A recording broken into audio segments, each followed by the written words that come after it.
And so, as I was saying, oh, hold on, Brad. Wait a minute. We have a fresh pile of steaming crap transmitting straight from Chaz. That's right, the Capitol Hill Autonomous Zone. Take it away, Buffy. I want you to find by the time you leave this autonomous zone, I want you to give $10 to one African American person from this autonomous zone. And if you find that's difficult, if you find it's hard for you to give $10 to people of color, to black people especially, you have to think really critically about in the future, are you going to actually give up power and land and capital when you have it? If you have a hard time giving up $10, you got to think about, are you really down with this struggle?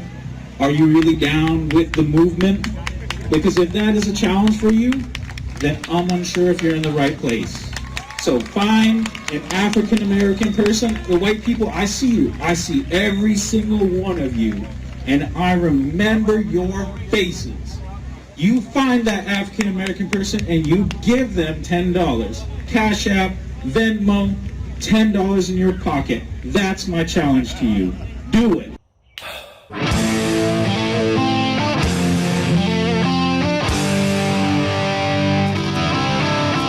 If you want weak muscles, joints, bones, teeth, ligaments, tendons, don't get BioTrust, which has the 5 collagens that you need for strong joints, bones, muscles, teeth, ligaments, and tendons. Just don't get it. Now, if you do want strong bones, joints, ligaments, tendons, and teeth, then you're going to want to check out my link in the description below.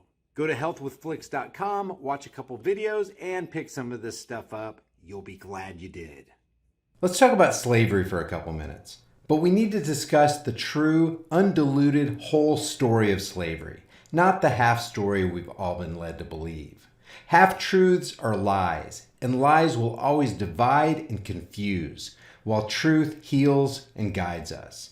Every few years in American politics, an idea floats up from the cesspools of Congress and reverberates around the country and around the world. And the unthinking masses easily fall prey to the fabled concept that we need to pay reparations to the Black Americans for the fact that they were brought over here as slaves. Now, you can rightly call this the guilt tax. We need to understand that if we're going to talk about slaves in the West and America, we need to understand that all the slaves that came to America were sold wholesale by Muslims on the west coast of Africa. Historically, Muslims also ran a slave trade on the Mediterranean coast and the east coast of Africa. It's rare that you'll ever meet anybody who knows much about the real whole history of slavery. On the other hand, almost everybody knows the half story of the evil white man on wooden ships on the west coast of Africa.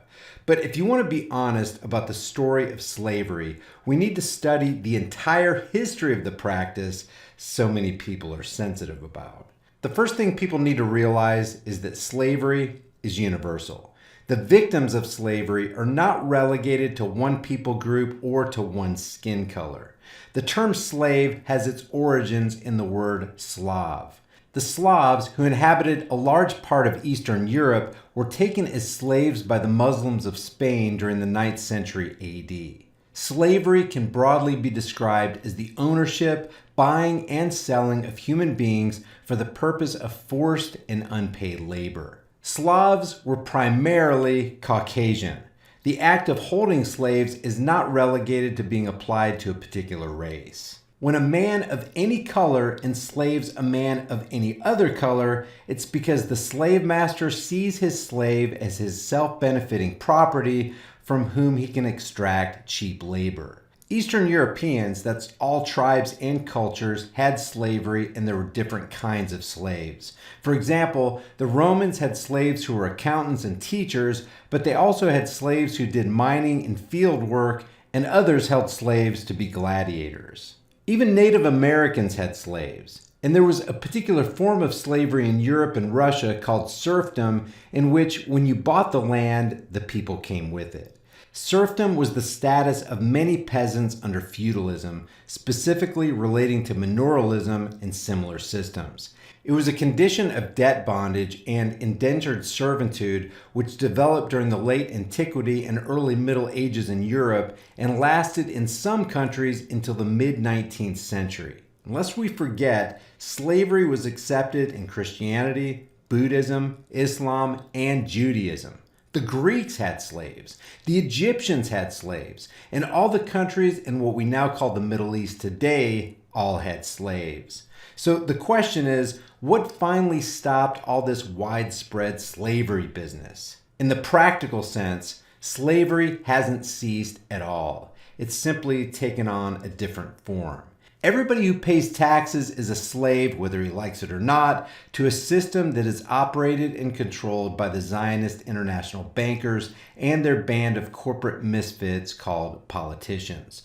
But general plantation overt slavery, as people knew it, was halted not by legislative decrees and the moral hearts of kind men. General slavery was ended with the advent of a better slave system called the steam engine. That was the real reason slavery dramatically subsided. We started using mechanical slaves instead of people slaves. Now, why was Islam in the slave business? Because slavery was in Arabia long before Muhammad. According to their holy book, Muhammad was involved in every aspect of slavery. Slavery is found in the Quran, the Surah, and the Hadith. Matter of fact, there's a complete formal doctrine of slavery and political Islam.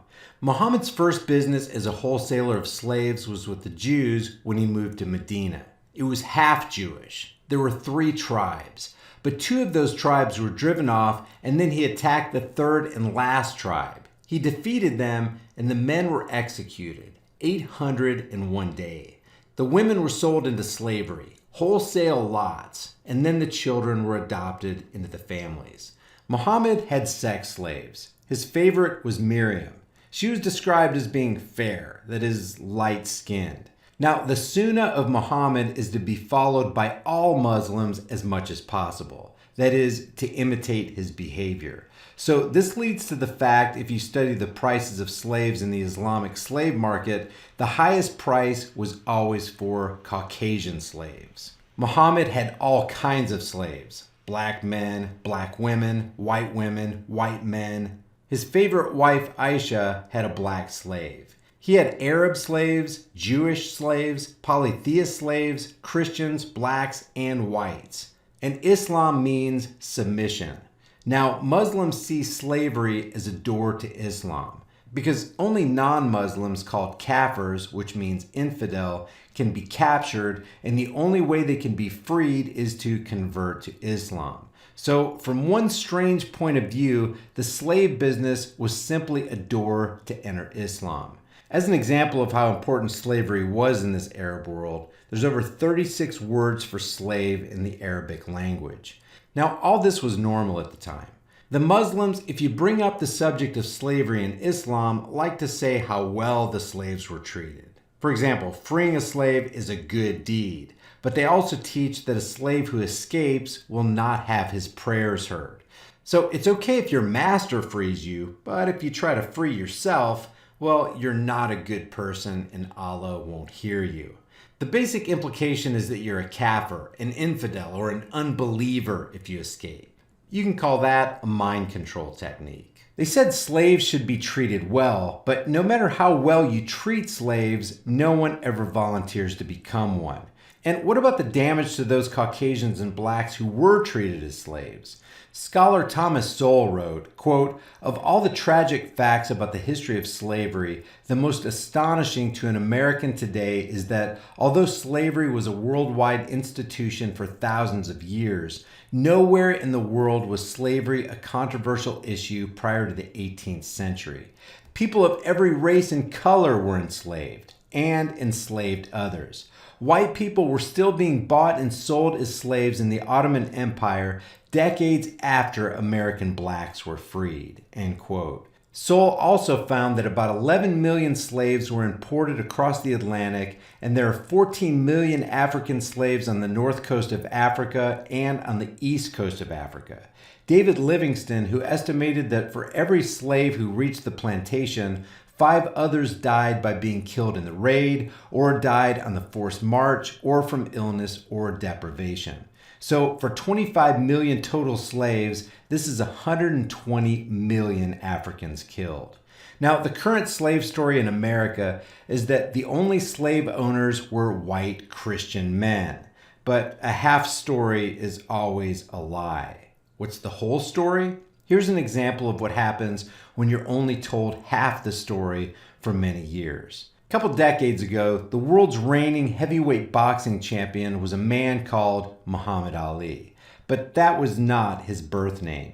He was named after an abolitionist, that is, a person who fought against slavery. And that man's name was Cassius Clay. But when Cassius Clay converted to Islam, he dropped his white name and picked up a Muslim name, Muhammad Ali. Ironically, they were both slaveholders and enslaved others. So why does it serve us to deny the complete history of slavery? History shows us that it was Caucasians who ended the slave trade. The United States was involved in the slave trade for over 200 years, but Islam has been involved in it for 1,400 years and is still practicing it today. But almost nobody knows about Islamic slavery. What Muhammad did back in his day with slavery was simply a cultural thing. All other rulers of nations also had some form of slavery. But here's the problem with Muhammad's slavery. It's Sunnah. That is, it's the perfect model for all Muslims till the end of time, according to Islam. Now, the facts of Islam and slavery are not well known and not well received. So videos like this one that speak the truth about slavery will never be recommended or even go viral. And why is that? It violates the social half-truth of the culture. White bad, Islam good. But you can't deny the facts. Right now, the half story of slavery divides us, but the whole story unites us in a common suffering. All of our ancestors of all races were involved in the slave business, either by being enslaved or by holding slaves. Slavery is a common part of human history, but we have to understand that it was not moral virtue that ended slavery. We have to remember that the first engine was the steam engine and then later the gasoline and diesel engines. These are what led us to abandon slavery, not our superior moral virtue. If you ignore the facts still exist. If you don't like the facts still exist. And facts are facts even if no one believes them. But lies, well, they're still lies even if everyone believes them. But today, unpleasant facts are called hate speech, and facts and truth will always be treason in the empire of lies. Politicians and the banking elite want us distracted, deceived, and divided. And a divided people are an easily conquered people. We all have to realize that we're in the same boat together. People want to manipulate us and violate our will. They want to control us, and they're doing a pretty good job of it. I don't care what color your skin is.